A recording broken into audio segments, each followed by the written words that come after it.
If OCR choose to ask an environmental effects question, I think it will be on heat rather than altitude, because altitude was asked about last year, and then heat was asked about the year before, but on the respiratory system. So I think they'll ask a heat question, but the impacts of the heat on the cardiovascular system.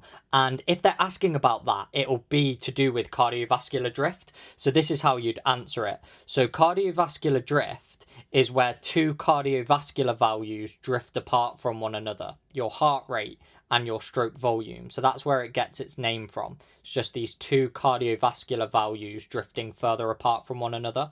And you'd first want to explain why does stroke volume go down, and then why does heart rate go up as a result.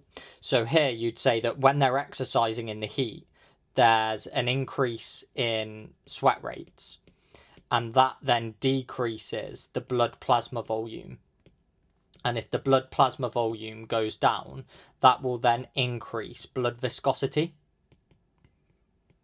So the blood is thicker and it's not flowing as well. And that will then decrease your venous return. And as a result, that causes a decrease in stroke volume based on Starling's law.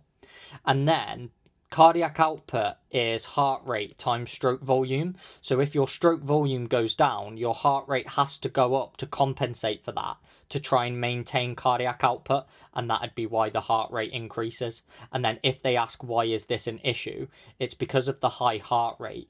At higher heart rates, your RPE is higher, so your rate of perceived exertion, and therefore you're just more likely to reduce the intensity as the session goes on.